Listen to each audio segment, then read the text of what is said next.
Monsieur, je vous en supplie, aidez ma maman, cria la petite Sophie, la voix tremblante, les joues ruisselantes de larmes, alors qu'elle agrippait désespérément la manche d'un inconnu. Elle ignorait tout de lui, son nom, son statut, sa fortune. Elle ne savait qu'une chose, sa mère gisait là, inconsciente, sur un trottoir froid et humide, et personne ne semblait vouloir les aider. Les passants passaient, pressés, indifférents. Quelques regards furtifs, gênés, mais aucun geste. Claire, la mère, était allongée sur le béton, les traits tirés, le teint blême, ses vêtements de travail froissés et tachés, comme si la ville elle-même l'avait rejetée. Sa respiration était courte, faible, presque imperceptible. L'homme que la petite tirait du bras s'arrêta. Il baissa les yeux, croisa le regard de l'enfant, de grands yeux suppliants, humides, d'une intensité douloureuse. Il portait un jean, un t-shirt ordinaire. Rien, dans son apparence, ne trahissait l'identité de Bastien Rochefort, l'un des hommes les plus riches et influents de la région, fondateur d'un empire technologique basé à Aix-en-Provence. « Que s'est-il passé » demanda-t-il doucement, s'agenouillant près de Claire. Elle est tombée après être sortie de la clinique. Elle n'a rien mangé depuis hier. On n'a plus d'argent, sanglota Sophie. Elle travaille trop, monsieur. Beaucoup trop. Bastien posa 2 doigts sur le poignet de Claire. Le pouls était faible, mais présent. Sans hésiter, il sortit son téléphone. Ne t'inquiète pas, tout va bien se passer, murmura-t-il à la fillette. Comment tu t'appelles? Sophie. Sophie Morel. Et elle, c'est ma maman. Claire. On est juste toutes les deux. Pendant qu'ils attendaient les secours, Claire reprit lentement connaissance. Son regard flou rencontra celui de Bastien. « Qui êtes-vous » murmura-t-elle, la voix brisée. « Je m'appelle Bastien. Votre fille m'a demandé de l'aide. » Claire tenta de se redresser, affolée. « Non. Je n'ai pas d'argent pour l'hôpital. » Mais Bastien la retint doucement. « Ne vous en faites pas pour ça. Ce qui compte, c'est que vous retrouviez des forces. » L'ambulance arriva rapidement. Bastien insista pour les accompagner. Dans le véhicule, Sophie parlait, comme pour oublier la peur, sa maman avait 3 emplois, elle nettoyait des bureaux tôt le matin, travaillait dans une clinique en journée, et s'occupait de personnes âgées la nuit. Elle dit toujours que ça va, mais je sais qu'elle est fatiguée. Elle ne dort presque jamais. À l'hôpital, le diagnostic fut sans appel, anémie sévère, fatigue extrême. Claire était au bord du gouffre. Le médecin fut catégorique. Madame Morel, votre corps est à bout. Il faut impérativement vous reposer, et revoir votre alimentation. Si vous continuez ainsi, votre état ne fera qu'empirer. Claire ferma les yeux. Cette option n'existait pas pour elle. Sans ses 3 emplois, comment paierait-elle le loyer? Comment nourrirait-elle Sophie? Bastien, qui écoutait depuis le couloir, entra dans la pièce. Docteur, combien coûteront les soins et le traitement? Environ 300 000 €, plus les consultations de suivi. Claire ouvrit les yeux, alarmée. Cette somme représentait plus d'1 an de revenus pour elle. Je ne peux pas accepter votre aide, murmura-t-elle à Bastien. Je ne vous connais même pas. Sophie prit doucement la main de sa mère. Ma maman est très fière. Mais moi, je sais que vous êtes gentil. Ça se voit dans vos yeux. Bastien sourit. Je ne veux rien en retour. Je veux juste aider. Il y a toujours quelque chose en retour, répliqua Claire, méfiante. Les hommes comme vous ne font jamais rien gratuitement. Vous êtes riche, puissant. Vous ne savez pas ce que c'est, de lutter pour chaque sou. Bastien resta silencieux.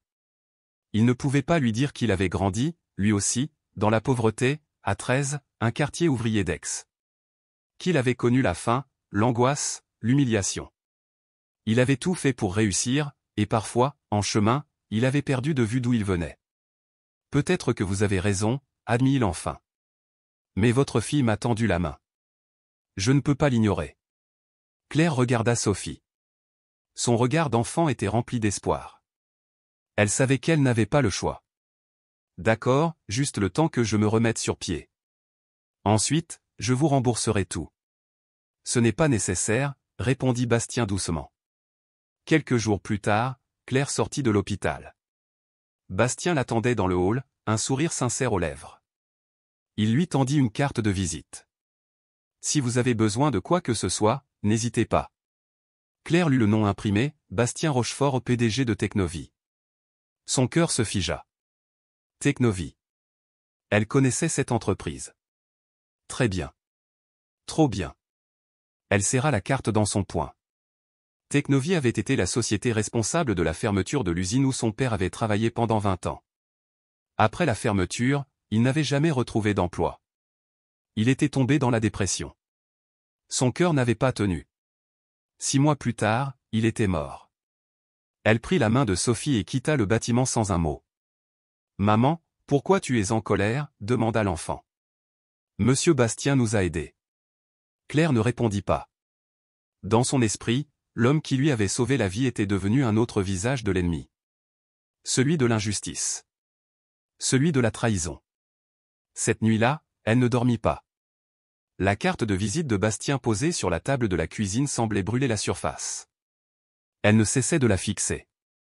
Le nom Technovie résonnait dans son esprit comme un cri venu du passé. Le lendemain, après avoir déposé Sophie à l'école, Claire se rendit au cybercafé du quartier. Les mains tremblantes, elle tapa « Bastien Rochefort » dans le moteur de recherche. Les titres s'affichaient en cascade. Le plus jeune millionnaire de Provence. Technovie ferme son usine à Belleville, 800 emplois supprimés. Bastien Rochefort, génie de la tech ou bourreau des ouvriers. Elle murmura, c'est lui. Le même homme. Celui qui avait mis à genoux sa famille, et qui avait tendu la main à sa fille. Elle imprima plusieurs articles, rassembla l'argent que Bastien avait avancé pour les soins, le glissa dans une enveloppe, et prit une décision. Elle se rendit au siège de Technovie. Un immeuble de verre et d'acier, dominant le vieux quartier. Symbole de richesse. De réussite. Et pour elle, de douleur. « Je viens voir Monsieur Rochefort », dit-elle à la réceptionniste. « Vous avez un rendez-vous » ? « Non. »« Mais dites-lui que Claire Morel est là. Il me connaît. » 30 minutes plus tard, Bastien descendit en personne. Costume sombre, allure impeccable. Il sourit. « Claire ? Quelle surprise. Comment allez-vous » Elle sortit l'enveloppe. « Je suis venu vous rendre ceci. Je ne veux rien de vous. » Bastien fronça les sourcils. « Il s'est passé quelque chose ? Je croyais que nous étions. » « Vous savez qui était Robert Morel ?» l'interrompit-elle en lui tendant un article. Bastien lut. C'était l'annonce de la fermeture de l'usine de Belleville. « C'était mon père. Il a donné 20 ans de sa vie à votre entreprise. Et vous l'avez laissé tomber. Claire ? Il est mort 6 mois après cette décision. De chagrin. Vous savez ce que c'est de voir son père dépérir, se sentir inutile, invisible ? » Bastien resta figé. Il se souvenait de cette décision. Elle avait été terrible. Mais les chiffres ne mentaient pas. « Je suis sincèrement désolé.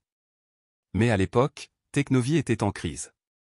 Si nous n'avions pas fermé cette usine, l'ensemble de l'entreprise aurait coulé. Ce sont des milliers d'emplois que nous avons pu sauver. » Toujours une justification, n'est-ce pas, coupa Claire. Les riches ont toujours une bonne raison à leurs actes. Je ne suis pas né riche, Claire. J'ai grandi dans la misère. J'ai connu la faim, moi aussi. Claire eut un rire amer. Est-ce que ça rend la trahison plus acceptable ? Je n'ai jamais voulu trahir. J'ai bâti cette entreprise pour changer les choses. Pour créer des emplois. Pour aider. Elle planta son regard dans le sien. Alors prouvez-le. Bastien soupira. Il aurait voulu trouver les mots justes, simples, pour lui expliquer que, derrière chaque décision d'affaires, il y avait des nuits sans sommeil, que chaque licenciement le hantait, que la culpabilité s'accrochait à lui comme une ombre silencieuse. Mais il resta muet, incapable de traduire ce tumulte intérieur. Claire, le regard dur, posa une enveloppe sur le comptoir de la réception.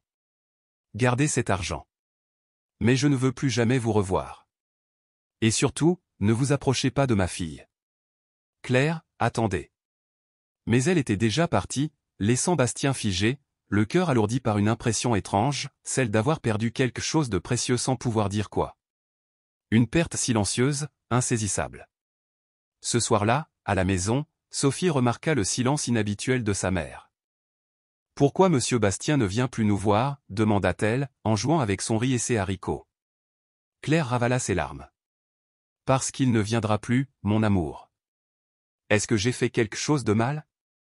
Claire plongea son regard dans celui, immense et pur, de sa fille. Un nœud se forma dans sa gorge. Non, ma chérie. C'est juste que lui et moi, nous sommes très différents. Mais il est gentil, maman. J'aime bien comment il me parle. Comme si j'étais importante. Claire ne sut quoi répondre. Pendant 3 jours, Sophie continua à demander après Bastien. Et pendant 3 jours, Claire inventa des excuses. Jusqu'au 4e jour. Ce matin-là, au marché, alors qu'elle choisissait des tomates, elle aperçut Bastien à travers la vitrine d'un petit café. Il était seul, absorbé dans la lecture d'un journal, un café noir à la main. Il semblait étranger à ce décor modeste, mais pas mal à l'aise. Leurs regards se croisèrent. Il se leva aussitôt et sortit du café. « Je ne vous suis pas, dit-il avant qu'elle ne parle. Je viens ici depuis 3 jours, espérant vous croiser. Je vous ai dit que je ne voulais pas vous parler, répliqua Claire, glaciale. Sophie m'a demandé pourquoi je ne l'avais pas visitée. Je lui ai dit que sa maman était fâchée contre moi. Claire se raidit. Vous avez parlé à ma fille? Je l'ai croisée hier à la sortie de l'école. On a parlé 5 minutes. Je lui ai promis que j'essaierais de réparer les choses avec vous. Vous n'aviez pas le droit de lui promettre quoi que ce soit. Vous avez raison, l'interrompit-il doucement. Je n'ai aucun droit. Mais j'ai le droit de m'expliquer. Claire le fixa longuement. Pour la première fois, elle lut dans ses yeux quelque chose de rare chez les hommes comme lui, de la vulnérabilité. 5 minutes, dit-elle enfin. Mais ici. Là où tout le monde peut nous voir. Ils s'installèrent à une table du café. Bastien commanda 2 cafés et attendit, patient. Claire prit une grande inspiration. Mon père était un homme bon. Il n'a jamais manqué un seul jour de travail. Il ne se plaignait jamais. Quand l'usine a fermé, il a continué à y aller pendant 1 semaine, comme si c'était une erreur. Après, il a commencé à s'éteindre. Il cherchait du travail partout, mais à 50 ans, personne ne voulait plus de lui. Il disait qu'il ne servait plus à rien. Qu'il avait échoué comme père, comme homme. Bastien l'écoutait en silence. Quand il est mort, j'étais enceinte de Sophie. Son père nous avait déjà abandonnés dès qu'il avait su. Alors oui, monsieur Rochefort, je sais exactement ce que c'est que d'être trahi par les hommes puissants. Bastien but une gorgée de son café, lentement. Puis-je vous raconter mon histoire, demanda-t-il enfin. Claire hocha la tête, à contre-cœur. Ma mère est morte quand j'avais 10 ans. Mon père est devenu alcoolique. Il me frappait quand il rentrait ivre. À 15 ans, j'ai fui. J'ai vécu dans la rue pendant 2 ans. Une femme, Madame Carmen, m'a recueilli. Elle m'a permis d'étudier le soir, pendant que je travaillais le jour. Claire écoutait, les bras croisés. J'ai eu une bourse pour faire des études d'ingénieur en informatique. Ma première entreprise a échoué. La deuxième aussi. Technovie est née de mes dernières économies et de la foi de 5 employés. C'est tout ce que j'avais. Et cela justifie ce que vous avez fait aux ouvriers de Belleville? Non, répondit-il avec un hochement de tête. Cela ne justifie rien. Mais cela peut expliquer pourquoi chaque licenciement me fait mal. Parce que moi aussi, j'ai connu l'autre côté. La colère de Claire commença à s'estomper, remplacée par une forme de trouble. Pourquoi me dites-vous tout cela? Parce qu'en 3 jours à penser à vous, j'ai compris une chose, cela faisait longtemps que personne ne m'avait parlé avec autant de franchise. Que personne ne m'avait regardé comme Robert Morel m'aurait regardé. Vous ne me connaissez pas, monsieur Rochefort. Appelez-moi Bastien. Et vous avez raison. Je ne vous connais pas. Mais j'aimerais apprendre à vous connaître. Et j'aimerais que Sophie ne me déteste pas pour quelque chose que j'ai fait avant même de savoir qu'elle existait. Claire resta silencieuse. Un combat intérieur se livrait en elle. Elle ne savait plus si elle devait fuir ou s'ouvrir. Une opportunité, dit Bastien. Juste pour vous montrer que tous les riches ne sont pas les mêmes. Pour me prouver à moi-même que je peux encore être l'homme que ma mère voulait que je sois. Claire le fixa, puis soupira. Juste parce que Sophie vous demande tous les jours. Mais si vous me décevez, ce sera terminé. À jamais. Bastien sourit, soulagé, sincère. Je ne vous décevrai pas. 3 semaines après cette conversation au café, Claire commença à voir Bastien autrement. Il n'était plus seulement ce PDG puissant qui avait broyé la vie de son père. Il devenait un homme attentif, régulier, honnête. Leurs rencontres devenaient plus fréquentes, plus légères. Bastien venait souvent au café, après le travail, demandait toujours la permission avant de s'asseoir. Il parlait de tout, du prix des légumes, des rêves de Sophie, de la musique d'hier et d'aujourd'hui. « Tu sais ce que m'a dit Sophie hier » demanda Claire en tournant son café. « Quoi donc ?» Qu'elle voulait devenir médecin. « Pour aider les gens, comme toi tu m'as aidé » elle a dit. Bastien sourit. « Elle est spéciale, ta fille. Elle a ta force et ton cœur. Parfois je pense qu'elle est plus sage que moi. Elle a vu des choses qu'un enfant ne devrait jamais voir. Mais elle a aussi connu l'amour. Ça se sent. Dans la façon dont elle parle de toi. Tu es son héroïne. » Claire rougit légèrement. « Je ne suis l'héroïne de personne. Je fais juste ce que j'ai à faire. Et c'est pour ça que tu le hais. » Bastien se pencha. « Claire, j'ai une proposition à te faire. Si c'est de l'argent, ce n'est pas de l'argent. C'est du travail. Un vrai. » Elle le regarda avec méfiance. « Chez Technovie, on lance un programme communautaire. On a besoin de quelqu'un qui comprenne les quartiers, qui sache parler aux gens. Quelqu'un comme toi. Je ne connais rien à la technologie. Tu n'as pas besoin de connaître la technologie. Tu dois connaître les gens. Et ça, tu le fais mieux que n'importe quel cadre chez moi. » Claire resta pensive. L'idée l'effrayait autant qu'elle la fascinait. « Et le salaire ? Le double de ce que tu gagnes avec tes 3 boulots. Et ce serait 8 heures par jour, pas plus. Ça paraît trop beau pour être vrai. J'ai vu comment les gens te parlent. J'ai vu le respect qu'ils ont pour toi. Ça ne s'apprend pas. On est avec. » Cette nuit-là, Claire ne parvint pas à fermer l'œil. Pour la première fois depuis des années, elle se permit de rêver. Une vie différente. Une vie où elle aurait du temps pour Sophie. Une vie où elle rentrerait sans douleur aux jambes ni cernes sous les yeux. Le matin, Sophie mangeait ses tartines. « Maman, tu aimes Monsieur Bastien ?» Claire sourit. « C'est une bonne personne. Moi je l'aime beaucoup. Hier, il m'a aidé avec mes devoirs de maths. Il explique super bien. Il m'a dit qu'il était nul en maths quand il était petit, lui aussi. » Claire sentit son cœur se serrer. Bastien devenait important pour sa fille. Et cela la terrifiait. Le lendemain, Claire accepta le poste chez Technovie. Ce fut un choc. Les bureaux étaient lumineux, modernes, calmes. Rien à voir avec les cuisines bruyantes ou les couloirs d'hôpital. Bastien la présenta lui-même à l'équipe. « Voici Claire. Notre nouvelle force. » Claire venait d'être nommée directrice de la liaison communautaire au sein de Technov. Un poste clé, censé permettre à l'entreprise de mieux comprendre les besoins des quartiers où elle intervenait. Pourtant, les premiers jours furent rudes. Claire se sentait comme une intruse parmi tous ces cadres aux costumes hors de prix et aux diplômes clinquants. Elle, venue d'un monde bien plus modeste, peinait à trouver ses repères. Mais Claire avait une force tranquille, une ténacité forgée par les épreuves. Peu à peu, elle s'imposa. Et dès sa première présentation devant le conseil d'administration, elle fit sensation. « Nos programmes de santé ne fonctionnent pas parce qu'ils ignorent la réalité quotidienne des gens », déclara-t-elle d'une voix ferme devant une salle remplie d'hommes en costume. Vous demandez à des parents qui vivent au jour le jour de poser un congé pour un rendez-vous à 14 heures ? Ce n'est pas viable. Ce qu'il faut, ce sont des consultations en soirée et le week-end. Ce serait bien trop coûteux, rétorqua un des directeurs. Plus coûteux que de financer un programme inutile, répliqua Claire sans hésiter. Voilà 6 mois qu'on gaspille de l'argent pour des services que personne n'utilise. Bastien Rochefort, assis au fond de la salle, l'observait. Il était impressionné. Claire avait non seulement raison, mais elle n'avait pas peur de le dire. C'est une proposition brillante, déclara-t-il. Mettons-la en œuvre dès maintenant.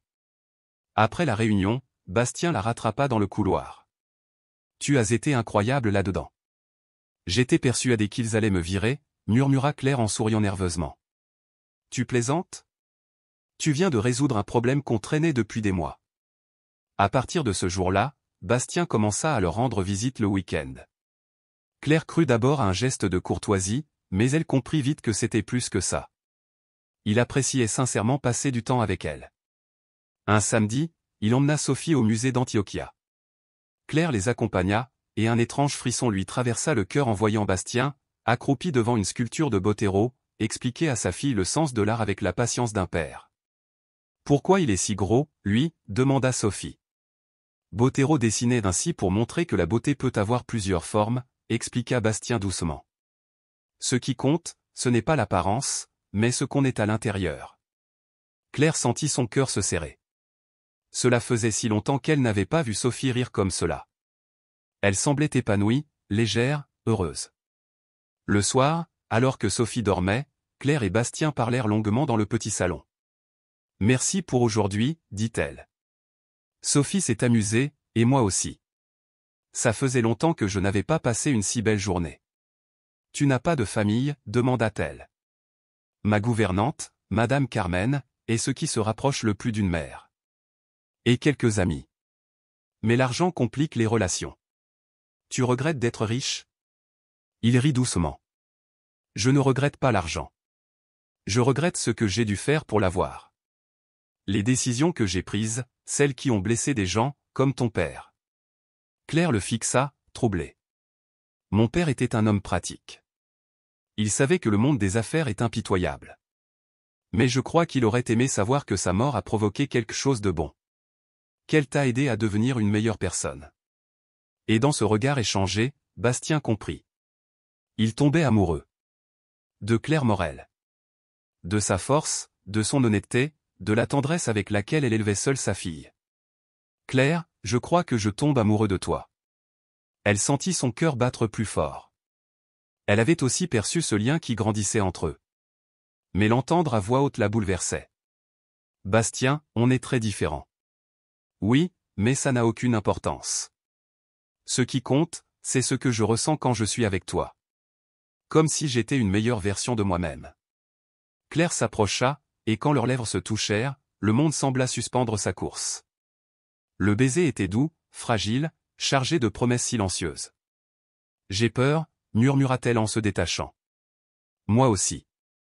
Mais je pense que ça vaut le risque. Depuis l'embrasure de la porte, Sophie les regardait discrètement, un petit sourire sur le visage. Enfin, pensa-t-elle. Maman avait trouvé quelqu'un. Les mois qui suivirent furent parmi les plus beaux de la vie de Claire. Bastien devint naturellement une présence dans leur quotidien. Il aidait Sophie avec ses devoirs, cuisinait les dimanches, laissait toujours la dernière part de tarte à Claire. Et au travail, Claire brillait. Ses programmes communautaires étaient devenus des modèles d'efficacité. Elle avait conquis le respect de tous. Un soir, alors qu'il dînait dans un petit restaurant de quartier, Bastien prit la main de Claire à travers la table. « Tu sais quoi ? Je crois que je n'ai jamais été aussi heureux. » « Moi non plus, souffla Claire. Parfois, je me demande si tout ça est vraiment réel. » Ça l'est. Et ce n'est que le début. À nous trois. Lança Sophie en levant son verre de jus. À nous trois, répétèrent Claire et Bastien à l'unisson. Ce soir-là, Claire se sentit entière. Elle avait un métier qui avait du sens, un homme qui la respectait et l'aimait, et une fille qui, enfin, avait trouvé une figure paternelle. Elle ignorait encore que ce bonheur allait bientôt vaciller. 6 mois après le début de leur relation, Claire vivait un rêve éveillé. Bastien était tout ce qu'elle n'avait jamais osé espérer. Ce vendredi matin, elle arriva tôt au bureau pour terminer un rapport sur les résultats du programme de santé communautaire, une baisse de 40% des maladies évitables dans les zones couvertes. Elle relisait les données lorsqu'un courriel attira son attention. Objet, état du compte aux bourses d'études Sophie Morel. Claire fronça les sourcils. Elle n'avait jamais fait de demande de bourse pour Sophie. Intriguée, elle ouvrit le message. Chère Madame Morel, nous avons le plaisir de vous informer que le versement mensuel de 500 000 € correspondant à la bourse d'excellence académique pour votre fille Sophie a bien été traité. Ce soutien, actif depuis 8 mois, restera en vigueur jusqu'à la fin de ses études secondaires. 8 mois. Exactement depuis sa rencontre avec Bastien. Les mains tremblantes, Claire poursuivit la lecture jusqu'à tomber sur le nom du donateur, Fondation Monsieur Bastien Rochefort. Ce n'est pas possible, murmura-t-elle. Elle imprima le document, fit plusieurs appels fébriles et découvrit qu'il n'y avait pas qu'une bourse. Une aide au logement avait aussi été mise en place, ce qui expliquait pourquoi son propriétaire n'avait jamais augmenté le loyer. De plus, son assurance santé avait été surclassée, en premium, sans aucun coût. Tout payé par Bastien. Et tout cela sans jamais lui en avoir parlé. Claire se leva si brusquement qu'elle renversa son café. Elle avait besoin d'air. De réponse. Et de vérité. Elle monta directement à l'étage exécutif, ignorante des protestations de la secrétaire. Claire. Monsieur Rochefort est en réunion. Et bien qu'il la termine. Elle ouvrit la porte du bureau. Bastien était en pleine visioconférence avec des investisseurs. Il vit Claire, le visage défait, les documents à la main, et comprit immédiatement. « Messieurs, je dois vous laisser, » dit-il en coupant la communication. « Qu'est-ce que ça veut dire ?» lança Claire en jetant les papiers sur le bureau. Bastien n'eut pas besoin de lire. Il savait ce qu'elle avait découvert. « Claire, je peux tout expliquer. »« 8 mois. » cria-t-elle. 8 mois à m'acheter comme une marchandise. Non, ce n'était pas ça. Je voulais juste t'aider. Aider? Ou me contrôler? Quoi d'autre tu m'as caché, Bastien? Même le travail, c'était réel? Ou ça aussi, c'était un jeu? Le travail est réel. Tes compétences, ton impact, tout cela est vrai. Je n'ai jamais voulu que tu le découvres ainsi. Mais je ne savais rien. Hurla Claire en brandissant les papiers. Tu m'as menti pendant tout ce temps. Je ne t'ai pas menti, j'ai omis de te le dire. C'est pareil. Cria-t-elle, les larmes aux yeux. Comment as-tu pu me faire ça? Me trahir alors que je t'avais laissé entrer dans nos vies. Croire que tu m'aimais, alors qu'il ne s'agissait que de pitié. Je t'aimais, Claire. Tout ce que j'ai fait, je l'ai fait par amour. Ça, ce n'est pas de l'amour, répondit-elle en secouant la tête, la voix brisée. C'est du contrôle. C'est ce que font les riches, ils achètent ce qu'ils veulent, y compris les gens. Bastien tenta de s'approcher d'elle, mais Claire recula aussitôt. Ne me touche pas, gronda-t-elle. N'ose même pas me toucher avec ces mains qui m'ont manipulé pendant des mois. Claire, je t'en supplie. Tu sais ce qui me fait le plus mal? Poursuivit-elle d'une voix tremblante. C'est que je commençais à te faire confiance. Je commençais à croire qu'un homme comme toi pouvait aimer une femme comme moi, sans agenda, sans pitié. Juste, aimer. C'est possible. Je t'aime. Tu m'aimes tellement que tu as pris toutes les décisions à ma place. S'exclama-t-elle, le regard en feu. Tu as décidé ce qui était le mieux pour ma fille, pour moi, pour notre vie. Comme si on était ton projet personnel, ton œuvre de charité. Je voulais juste que tu aies les opportunités que tu mérites. Les opportunités, ça se mérite, Bastien. Ça ne se donne pas en cachette comme si tu étais un bienfaiteur anonyme. Tu voulais que je fasse quoi? Te regarder en silence pendant que tu m'offrais la vie que toi tu pensais que je devais avoir? Je ne pouvais pas rester là à te voir enchaîner 3 emplois, à t'épuiser, à voir Sophie privée de tout ce que les autres enfants ont. Oui. Hurla Claire. Exactement ça. Parce que c'était ma vie, ma responsabilité, pas la tienne. Et maintenant? Tu veux qu'on ait mieux? À quel prix? Ma dignité? Mon estime de moi-même? Le sentiment que je peux m'en sortir toute seule? Elle attrapa les papiers sur le bureau d'un geste sec. Pendant tous ces mois, j'ai été fier de moi. J'avais l'impression d'avancer par mes propres moyens. Je croyais que mon travail comptait, que j'étais quelqu'un de valeur. Tu es quelqu'un de valeur, Claire. Mensonge, murmura-t-elle, le regard plein de douleur et de mépris. Si j'avais eu de la valeur à tes yeux, tu m'aurais fait confiance. Tu m'aurais dit la vérité. Tu aurais respecté mon droit de choisir. Au lieu de ça, tu m'as menti. Tu m'as manipulé. Parce que tu savais. Tu savais que je finirais par découvrir la vérité, n'est-ce pas? Bastien baissa la tête, incapable de répondre. Oui, il le savait. Depuis le début. Il avait juste espéré retarder l'inévitable. Est-ce que Sophie le sait? Demanda Claire, plus calmement, mais d'un ton glacial. Non. Elle ne sait rien. Tant mieux. Je ne veux pas qu'elle découvre que l'homme qu'elle considérait comme un père ne nous voyait que comme une cause à sauver. Ce n'est pas ça. C'est exactement ça, Bastien, dit-elle en se dirigeant vers la porte. Et tu sais ce qui me fait le plus de mal? Ce n'est pas que tu m'aies menti. C'est que tu m'aies fait croire que je comptais. Pour ce que je suis. Pas pour ce dont j'ai besoin. Tu comptes plus que qui compte pour moi, Claire. Elle s'arrêta sur le seuil, sans se retourner. Si c'était vrai, tu m'aurais fait confiance. Tu aurais cru que j'étais assez forte pour affronter la vérité. Pour affronter la vie. Sans ton argent. Tu es la personne la plus forte que je connaisse, murmura-t-il. Alors agis comme si tu le croyais. Elle se retourna, le regarda une dernière fois. Je ne veux plus te voir, Bastien. Et je ne veux plus que tu t'approches de Sophie. Cette fois, c'est définitif. Claire, je t'en prie. C'est fini. Pour toujours. Elle sortit, refermant la porte derrière elle dans un silence lourd et final. Bastien s'effondra dans son fauteuil, brisé, conscient d'avoir perdu la chose la plus précieuse qu'il ait jamais eue. Ce soir-là, comme chaque vendredi, Sophie regarda la porte. Bastien ne vint pas dîner. Assise à table, elle leva les yeux vers sa mère. « Tu as pleuré ?» demanda-t-elle doucement. « Quelque chose comme ça, mon amour. Il va revenir ?» Claire serra sa fille dans ses bras, luttant pour ne pas éclater en sanglots. « Je ne sais pas, ma chérie. Je ne sais pas. » Mais au fond, Claire savait.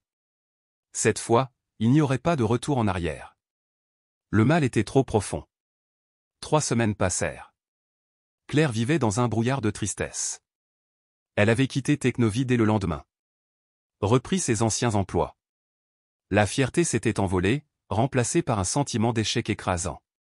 Les matins étaient les plus difficiles. Sophie ne parlait plus de Bastien.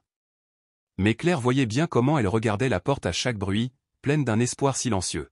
« Maman, pourquoi tu es si triste ?» demanda-t-elle un soir en dînant d'un simple bol de riz et d'un œuf.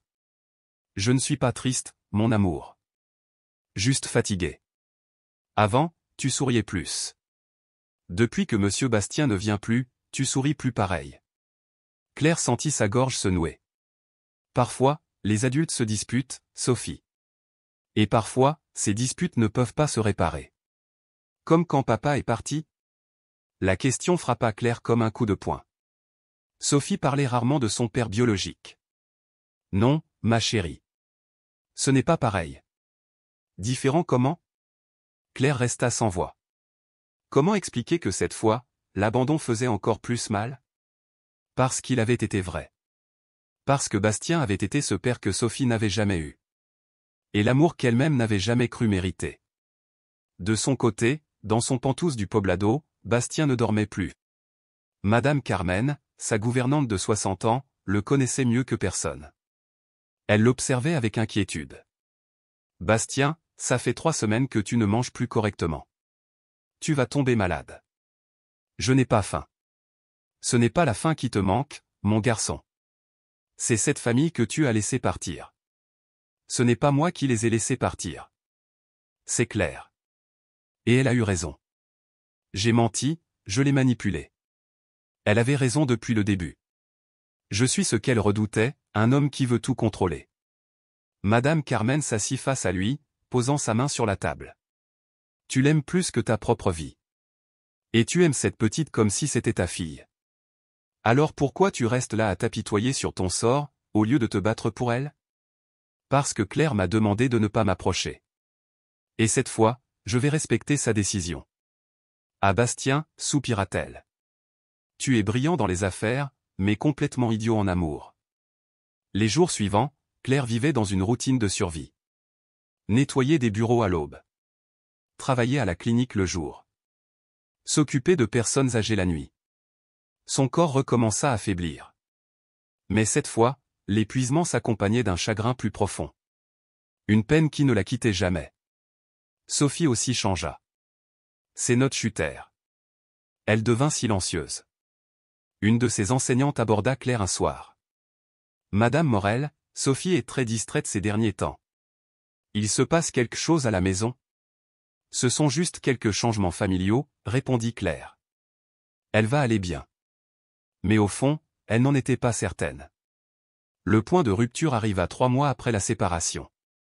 Une nuit, Sophie se réveilla en sueur, fiévreuse, la respiration sifflante. Claire paniqua. Elle la conduisit en urgence à l'hôpital.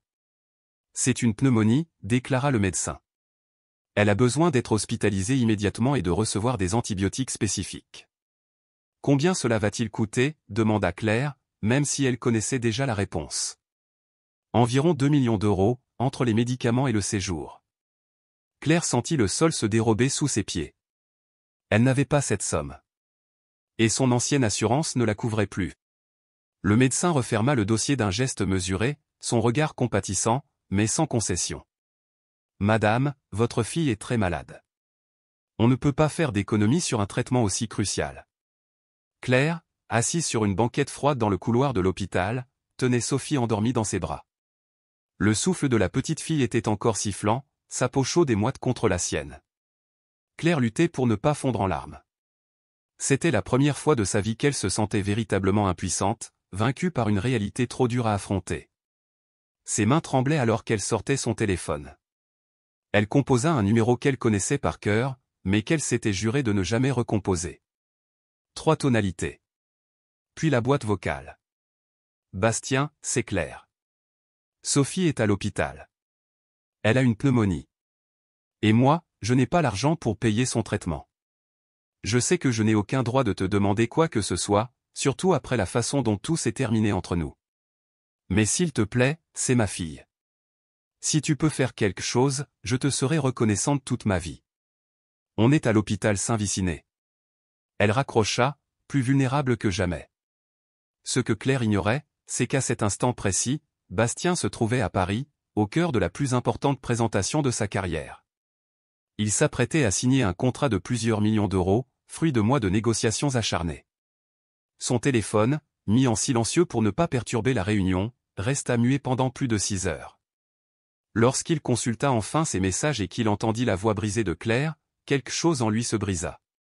Il ne réfléchit même pas. Il annula tous ses rendez-vous et sauta dans le premier avion pour Aix-en-Provence. Mais quand il arriva à l'hôpital, il était déjà trop tard pour jouer les sauveurs. Claire était debout dans le couloir. Dans une main, une facture d'hospitalisation payée de 2000 euros. Dans l'autre, un reçu d'une bijouterie du centre-ville. Bastien accourut vers elle, le cœur battant. « Comment va Sophie ? Que s'est-il passé ?» Claire le fixa de ses yeux rougis, mais dans son regard brillait une étrange paix. « Elle va bien. Les antibiotiques ont fait effet. On sort demain. Mon Dieu. J'ai eu ton message. Tu n'as pas eu besoin de mon aide. » Claire tendit le reçu vers lui. « J'ai vendu l'alliance de mariage de ma mère. C'était tout ce qu'il me restait d'elle. Mais ça a suffi. » Bastien sentit une douleur aiguë lui transpercer la poitrine. Claire avait sacrifié le dernier lien tangible avec sa mère, plutôt que de faire appel à lui. « Claire, je... » « Ne dis rien, Bastien. » Elle se leva lentement. « Je suis seulement venu te dire que je retire mon message. Sophie et moi, on ira bien. On l'a toujours été. Et on le sera toujours. Mais je veux t'aider. On n'a plus besoin de ton aide, Bastien. Et on n'en veut plus non plus. » Elle entra dans la chambre où dormait sa fille, refermant la porte derrière elle, laissant Bastien seul, figé dans le couloir. Ce soir-là, il comprit qu'il avait tout perdu. Pas seulement la femme qu'il aimait, mais la seule occasion de lui prouver qu'il pouvait l'aimer sans chercher à la sauver. Et cette nuit-là, assise auprès du lit de sa fille, Claire prit une décision radicale. Elle ne dépendrait plus jamais de personne. Elle ne laisserait plus jamais l'amour devenir une faiblesse. Mais ce qu'elle ignorait, c'est que Bastien, assis dans sa voiture garée devant l'hôpital, avait lui aussi pris une décision. Il allait apprendre à l'aimer sans la contrôler, à l'aider sans la diminuer. Ou mourir en essayant. Mais surtout, il devait apprendre à aimer sans argent. Une leçon que personne ne lui avait jamais enseignée. 6 mois s'étaient écoulés. Bastien avait respecté le choix de Claire. Il était resté loin, physiquement. Mais son cœur, lui, ne l'avait jamais quitté. Chaque jour était une lutte entre son envie de les revoir et la promesse de leur laisser l'espace qu'elles avaient demandé.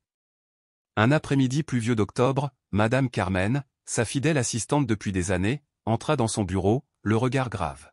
« Bastien, il faut qu'on parle. »« Madame Carmen, je suis occupé. »« Ce que tu es, c'est en train de mourir à petit feu. » Il leva les yeux, surpris par la fermeté de sa voix.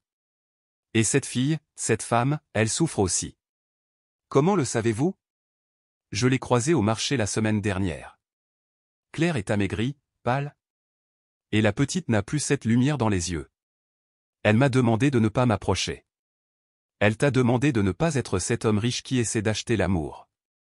Mais t'a-t-elle demandé d'arrêter d'être celui qui les aime? Bastien resta silencieux. Que veux-tu que je fasse? Que tu comprennes la différence entre aider et contrôler. Entre aimer et posséder. Ce soir-là, Bastien prit une décision impensable quelques mois plus tôt. Il enfila un vieux jean, un t-shirt usé, et se rendit dans le quartier populaire où vivaient Claire et Sophie. Il ne venait pas pour les reconquérir. Il venait chercher du travail. « J'ai besoin d'un emploi, » dit-il à Monsieur Armand, le propriétaire d'une épicerie locale. « N'importe quoi. Porteur des caisses, nettoyer, faire l'inventaire ?» Le vieil homme le dévisagea, méfiant. « Vous n'êtes pas ce riche qui sortait avec Claire? »« Si, monsieur. Mais je ne suis plus ce riche. Je suis juste Bastien. Et j'ai besoin de travailler. »« Pourquoi ici? » ?»« Ce que je paye ne couvre même pas votre déjeuner habituel. Parce que je veux prouver à quelqu'un que je peux exister sans mon argent. » Monsieur Armand le scruta longuement. « Très bien. Mais ici, pas de traitement de faveur. On travaille dur, compris? » Les semaines passèrent. Tous les après-midi, après ses obligations chez Technovie, Bastien venait travailler à la boutique. Ses mains s'abîmèrent, son dos souffrit, mais il tenait bon. Pour la première fois depuis longtemps, il rentrait chez lui, épuisé, mais fier. Le quartier commença à le voir autrement. Il n'était plus le riche, mais le type qui transpirait comme eux. « Tu sais ce que m'a dit Madame Martine ?» lui lança un jour Monsieur Armand. « Au début, elle croyait que tu faisais semblant. Mais maintenant, elle dit que tu apprends à devenir quelqu'un comme nous. »« J'ai toujours été quelqu'un comme vous, » répondit Bastien en rangeant des bouteilles de soda. « J'avais juste oublié. » Pendant ce temps, Claire poursuivait sa routine éreintante de 3 emplois. Mais les rumeurs persistantes sur Bastien la troublaient. « Maman, c'est vrai que Monsieur Bastien travaille avec Monsieur Armand ?» demanda un soir Sophie. « Pourquoi tu dis ça? »« Je l'ai vu hier. Il portait des caisses. Il avait l'air très fatigué, mais, il m'a fait un signe de la main. Il m'a souri, comme avant. » Claire sentit un étrange pincement au cœur. 3 mois plus tard, alors qu'une grippe l'obligea à rester chez elle une semaine, elle trouva une enveloppe sous sa porte. À l'intérieur, de l'argent. Juste assez pour couvrir sa perte de revenus. Et un mot manuscrit. « Claire ? Ceci n'est ni un cadeau ni de la charité. C'est un prêt d'urgence du fonds communautaire que nous avons mis en place. Plusieurs voisins contribuent chaque mois pour aider ceux qui en ont besoin. Il n'y a pas d'intérêt. Mais il y a l'obligation de rendre quand tu pourras. Si tu veux en savoir plus, parle à Madame Martine. Un voisin qui tient à toi. » Le cœur battant, Claire courut chez Madame Martine. « C'est vrai? Ce fonds existe? » »« Bien sûr, ma fille. Et c'est Bastien qui en a eu l'idée. Il donne la même somme que nous tous. Pas un sou de plus. Il travaille dur pour mériter sa place. Et c'est moi qui ai mis ton nom sur la liste. J'ai vu à quel point tu t'es épuisé ces derniers mois, et combien ce garçon s'est éreinté pour devenir digne de toi. » Claire sentit les larmes lui monter. « Madame Martine, pensez-vous que les gens peuvent vraiment changer? » ?»« Non. Les gens ne changent pas. Ils deviennent simplement ce qu'ils ont toujours été, au fond d'eux. Quand ils trouvent une raison assez forte. » Cette nuit-là, pour la première fois depuis longtemps, Claire ne réussit pas à dormir. Pas à cause de l'angoisse ou de la fatigue. Mais parce qu'elle s'autorisa enfin, à penser à Bastien. Sans colère. Sans amertume. Juste, avec un peu d'espoir. Les mois qu'ils avaient partagés avaient été tissés de douceur, de respect sincère et d'une attention constante à son bien-être. L'erreur de Bastien n'avait jamais été dans l'intention, mais dans la manière. Le lendemain, un samedi, Claire se leva tôt. Pour la première fois depuis longtemps, elle prit soin d'elle. Elle enfila sa robe préférée, se maquilla légèrement, puis se tourna vers Sophie, un sourire lumineux aux lèvres. Nous avons une mission importante aujourd'hui, ma chérie. Où allons-nous, maman, demanda la petite, curieuse. Retrouver quelqu'un qui nous manque beaucoup. À 2 heures de l'après-midi, elles arrivèrent à la boutique de Monsieur Armand. À l'arrière, Bastien s'affairait à l'inventaire, la chemise trempée de sueur, les mains noircies par le travail. « Excusez-moi » lança Claire depuis l'entrée. « Pourrais-je parler à l'employé débutant ?» Il se retourna et faillit échapper la caisse qu'il portait. Claire était là. Radieuse, debout, tenant la main de Sophie. Il n'arrivait pas à y croire. « Claire ? Je viens te faire une proposition d'affaires, dit-elle avec un sourire en coin. On m'a dit que tu étais très douée pour organiser les inventaires. Et justement, ma maison a désespérément besoin d'être réorganisée. Mais pour cela, il me faut un partenaire. Quelqu'un qui comprenne la valeur du travail honnête. » Bastien s'essuya les mains sur son tablier, les yeux accrochés aux siens. Quel genre de partenariat? Celui que baptisent deux personnes qui se respectent, qui travaillent ensemble et qui s'aiment. Sans condition. Sans secret. Bastien. Cria Sophie en courant vers lui. Il la souleva dans ses bras, son cœur débordant. Il avait l'impression de pouvoir respirer à nouveau après des mois d'apnée. Tu m'as tellement manqué, petite. Moi aussi. Maman pleure la nuit, mais elle dit que c'est à cause du travail. Bastien jeta un regard inquiet à Claire. Tu pleures la nuit? Tous les jours, répondit-elle à voix basse. Parce que j'ai compris que j'ai fait une erreur. J'ai puni l'homme qui m'aimait pour les fautes de celui qui ne m'a jamais aimé. Claire, c'est moi qui ai. Non, nous avons tous les deux fait des erreurs, coupa-t-elle doucement en s'approchant. Tu as essayé de m'aimer de la façon que tu pensais que je voulais, et moi, je t'ai rejeté parce que tu n'étais pas parfait dès le début. Il reposa Sophie au sol et prit les mains de Claire. Si tu me donnes une autre chance, je te promets qu'on construira quelque chose de vrai. Pas de secret. Pas de manipulation. Juste nous trois. Ensemble. À une condition, dit-elle. Celle que tu veux. Pas de bague chère. Pas de grand mariage luxueux. Si tu veux me demander en mariage, fais-le ici. Dans ce quartier. Parmi ceux qui nous connaissent vraiment. Bastien sourit. Sans lâcher ses mains, il posa un genou à terre, sur le sol poussiéreux de la boutique. Claire Morel, veux-tu m'épouser? Je n'ai pas de bague, pas de plan grandiose. J'ai juste de l'amour, du travail honnête et la promesse qu'on construira notre vie ensemble. Oui. Cria Sophie avant que Claire ne puisse répondre. Claire éclata de rire à travers ses larmes, le cœur débordant. Oui, Bastien. Je veux t'épouser. Monsieur Armand sortit de derrière le comptoir en applaudissant, suivi de plusieurs voisins qui avaient tout entendu depuis la rue. Eh bien, cria-t-il, il faut fêter ça. Boutique fermée pour aujourd'hui, c'est moi qui régale. Alors que tout le quartier se rassemblait pour célébrer l'amour retrouvé, Bastien serra Claire et Sophie dans ses bras. Il savait, au fond de lui, qu'il avait enfin trouvé la bonne manière d'aimer, avec les mains sales, le cœur pur, et l'humilité de celui qui sait que le véritable amour ne s'achète pas, ne se donne pas. Il se construit. Jour après jour. Avec du travail, du respect et le courage d'être vulnérable. 6 mois plus tard, ils se marièrent à l'église du quartier, entourés de tous ceux qui avaient été témoins de leur histoire. Claire portait la robe de mariée de sa mère, et Bastien un costume modeste acheté avec son salaire de la boutique. Lorsque le prêtre demanda s'il y avait une objection, Sophie cria depuis le premier rang. « Moi. J'ai quelque chose à dire. Je vais enfin avoir une vraie famille. » Toute l'assemblée éclata de rire, y compris les mariés. Car tous savaient que cette petite fille si vive et si sage avait été le lien qui les avait unis dès le début. Leur première danse de jeunes mariés se fit dans une salle municipale décorée avec des fleurs cueillies dans les jardins du quartier, sur une salsa jouée par l'orchestre local. C'était dans cette même salle que Claire avait, des années auparavant, nettoyé des bureaux en silence. Ce moment-là, c'était la preuve qu'un rêve sincère, lorsqu'il est arrosé d'efforts et d'amour, finit par éclore. 3 ans avaient passé depuis ce mariage simple, devenu la plus belle fête que le quartier ait jamais connue. La famille Rochefort-Morel avait trouvé un équilibre délicat entre les rêves réalisés et les réalités du quotidien qu'ils avaient lutté à construire. Ce matin de mars, Claire se réveilla en sentant de petits coups doux dans son ventre arrondi. À 31 ans, enceinte de 6 mois, elle rayonnait plus que jamais. Habitée d'une sérénité nouvelle, elle caressa son ventre et murmura. « Bonjour mon bébé.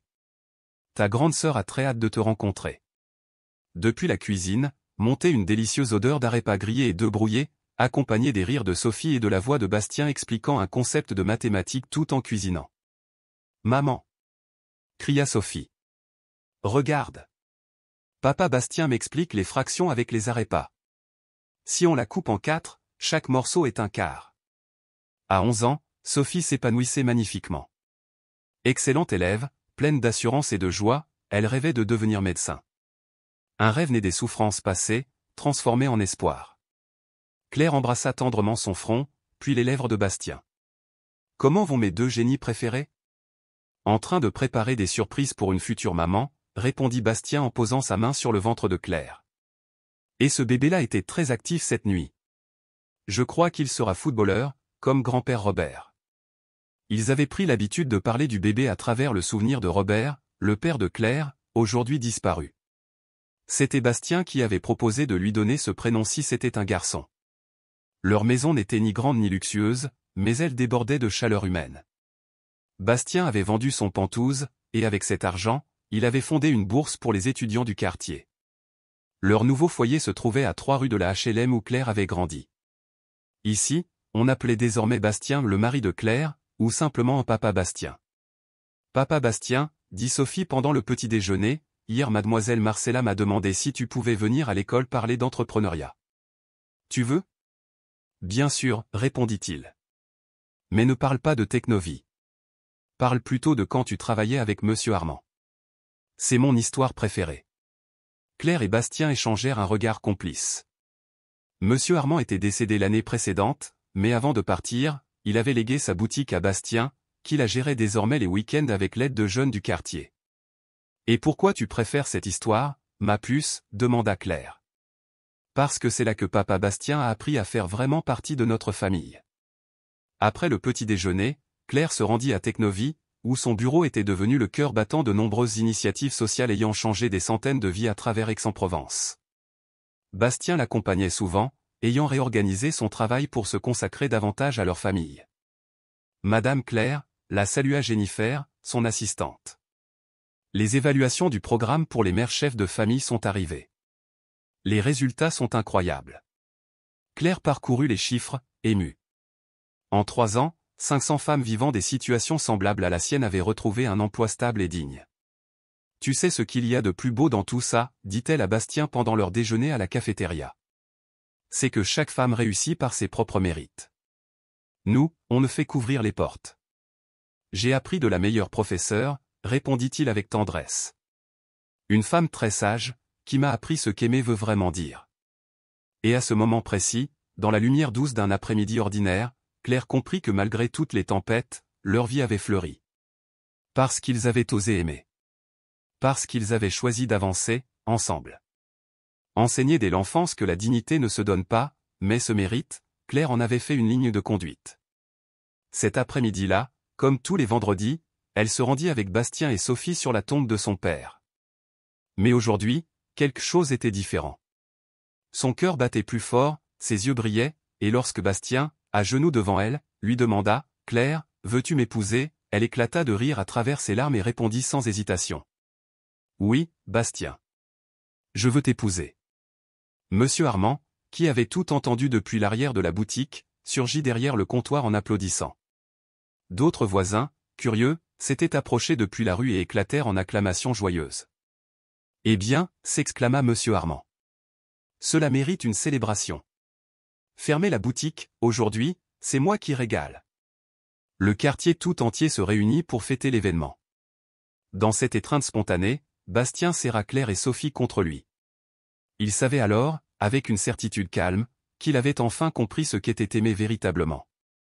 Aimer avec les mains sales, le cœur pur, et l'humilité de celui qui a appris que l'amour ne s'achète pas, ne se donne pas, il se construit, jour après jour, avec respect, travail, et le courage d'être vulnérable. 6 mois plus tard, ils se marièrent à l'église du quartier. Ce fut une cérémonie modeste, mais belle. Claire portait la robe de mariée de sa mère, restaurée avec soin. Bastien, de son côté, avait choisi un costume simple, acheté avec son salaire de la boutique. Lorsque le prêtre demanda si quelqu'un s'opposait à cette union, une petite voix s'éleva depuis le premier rang. « Moi. J'ai quelque chose à dire. » C'était Sophie, les yeux pétillants de malice. « Enfin, je vais avoir une vraie famille complète. » Un éclat de rire général secoua l'assemblée, les mariés les premiers. Car tous savaient que cette fillette lumineuse avait été le fil invisible qui les avait réunis depuis le début. Leur première danse en tant qu'époux se fit au rythme d'une salsa, jouée par l'orchestre local. Ce fut dans cette même salle où Claire avait autrefois nettoyé des bureaux pour survivre. Ce moment, à la fois modeste et majestueux, leur appartenait pleinement. 3 années passèrent. La petite célébration devint un souvenir précieux pour tout le quartier, une référence en matière de bonheur vrai et simple. La famille Rochefort-Morel vivait désormais en harmonie entre rêves réalisés et combats quotidiens. Un matin de mars, Claire se réveilla en sentant les petits coups doux mais affirmés de son bébé de 6 mois. Elle avait 31 ans et rayonnait d'une lumière paisible, issue d'une confiance profonde. Son travail chez Technovie, en tant que directrice du programme de développement communautaire, était devenu un modèle national. « Bonjour mon bébé », murmura-t-elle en caressant son ventre. « Ta sœur est impatiente de te rencontrer. » Depuis la cuisine, montaient les parfums mêlés d'arepas dorés et les éclats de rire de Sophie. Bastien, lui, expliquait les fractions tout en cuisinant. « Maman », s'écria Sophie. « Papa Bastien m'apprend les fractions avec les arepas. Si on coupe celle-ci en 4, chaque morceau est un quart. » À 11 ans, Sophie brillait. Ses résultats scolaires étaient excellents, elle parlait avec l'assurance d'une enfant profondément aimée, et elle rêvait déjà de devenir médecin. « Très bien, mon amour », dit Claire en embrassant le front de sa fille puis les lèvres de son mari. « Comment vont mes 2 génies ce matin ? » « On prépare des surprises pour une future maman, » répondit Bastien en posant une main tendre sur le ventre de Claire. « Le bébé est très actif. Je crois qu'il sera footballeur, comme grand-père Robert. » Il parlait souvent de lui au bébé, gardant vivant le souvenir du père de Claire. Bastien avait même proposé, si c'était un garçon, de l'appeler Robert. Leur maison n'était pas luxueuse, mais chaque pièce respirait l'amour. Bastien avait vendu ses parts dans une entreprise technologique et utilisé cet argent pour créer un fonds de bourse d'études destiné aux jeunes du quartier. Leur foyer se situait à seulement 3 rues de celui où Claire avait grandi. Ici, on appelait Bastien simplement le mari de Claire ou Papa Bastien. « Papa Bastien », dit Sophie un matin pendant le petit déjeuner, « hier, mademoiselle Marcella m'a demandé si tu voulais venir parler d'entrepreneuriat à l'école. »« Bien sûr », répondit-il en souriant. « Mais je ne parlerai pas de Technovie. Je raconterai plutôt comment j'ai commencé avec Monsieur Armand. » Monsieur Armand était décédé l'année précédente. Avant de partir, il avait légué sa boutique à Bastien, qui la dirigeait maintenant avec l'aide de jeunes du quartier. « Pourquoi tu préfères cette histoire ?» demanda Claire à sa fille. « Parce que c'est là que Papa Bastien est devenu vraiment des nôtres. » Après le petit déjeuner, Claire se rendit à Technovie. Son bureau était devenu le cœur battant d'initiatives sociales qui transformaient des vies dans toute l'Aix-Provence. Bastien l'accompagnait souvent, ayant réorganisé ses responsabilités pour privilégier sa vie de famille. « Madame Claire », dit Jennifer, son assistante, « les résultats du programme pour les mères chefs de famille sont arrivés. Ils sont incroyables. » Claire parcourut les chiffres. En 3 ans, 500 femmes avaient trouvé un emploi digne et stable. « Tu sais ce qu'il y a de plus beau dans tout ça ?» dit-elle à Bastien pendant le déjeuner. « C'est que chaque femme réussit par ses propres forces. Nous, on ne fait qu'ouvrir les portes. » « J'ai appris cela de la meilleure professeure », répondit-il. « Une femme très sage m'a enseigné que la dignité ne se donne pas, elle se gagne. » L'après-midi, comme chaque vendredi, ils visitèrent la tombe de Robert Morel. C'était devenu un rituel sacré. « Bonjour grand-père Robert », dit Sophie en déposant des fleurs. « J'ai une nouvelle, ton petit-fils ou ta petite-fille arrive dans 3 mois. Maman dit que tu seras très fier. » Bastien s'agenouilla à côté de la tombe. « Robert, Claire va mieux que jamais. Elle est forte, heureuse. Et Sophie, elle est brillante. J'espère que tu es fier de la famille que ta fille a bâtie. » Claire essuya une larme discrète. Même 3 ans après, la façon dont Bastien honorait son père la touchait au plus profond. Le soir venu, après avoir couché Sophie, Claire et Bastien s'assirent sur leur petit balcon. Le quartier s'illuminait lentement autour d'eux, baigné de murmures familiers. « Tu regrettes quelque chose ?» demanda Claire en posant sa tête sur son épaule. « Une seule chose, d'avoir mis si longtemps à comprendre comment t'aimer comme tu le mérites. Et toi? Tu me pardonnes d'avoir été si dur avec toi? Tu n'as rien à te faire pardonner. Tu m'as appris la valeur de la dignité. Sans cela, on ne serait jamais arrivé ici. » Le bébé donna un coup de pied soudain. Claire rit. Quelqu'un est d'accord avec toi. Ou peut-être qu'il a faim. Je vais chercher quelque chose. Non, reste. Tu n'as pas besoin de tout résoudre pour moi. Reste encore un peu. Bastien resta, les yeux posés sur elle. Ce n'était pas la richesse, ni les succès, mais ces instants simples avec elle et Sophie qui faisaient sa vraie fortune. « Tu sais ce que m'a dit Madame Carmen aujourd'hui » demanda-t-il. « Quoi ? Qu'elle ne m'avait jamais vu aussi jeune. Elle dit que le véritable amour rajeunit. » Claire sourit. Elle est très sage, tout comme une certaine femme que je connais. Elle ferma les yeux, apaisée. À 31 ans, elle avait trouvé sa place dans le monde. Une carrière qu'elle aimait. Une fille extraordinaire. Un mari loyal. Et bientôt, un enfant à chérir. « Tu te souviens du jour où on s'est rencontrés » murmura-t-elle. Comment l'oublier? Le jour où Sophie a tiré la manche d'un inconnu et lui a dit « Aidez ma maman ». Ce jour-là, je croyais être votre ange gardien, mais c'est vous deux qui avez été les miens. À cet instant, une contraction douce la traversa. 3 mois restaient, mais elle savait, leur bébé était prêt à rencontrer cette famille pleine d'amour. Bastien, murmura-t-elle, je crois que notre bébé veut entendre l'histoire de comment ses parents sont tombés amoureux. C'est une belle histoire. Elle commence avec une petite fille courageuse, continue avec 2 cœurs qui ont appris que l'amour exige respect et humilité, et se termine avec une famille solide, construite avec amour sincère et travail honnête. Et ils vécurent heureux, ajouta Claire. Dans sa chambre, Sophie sourit dans son sommeil. Comme si elle avait entendu leur murmure. Et même si elle ne le dirait jamais à voix haute, elle savait, cette phrase, « Monsieur, aidez ma maman », avait été le début d'un miracle. Une histoire née dans les larmes, mais fleurie en rire et en amour. Car les plus grands trésors de la vie ne brillent pas comme l'or, mais comme les sourires de ceux qu'on aime.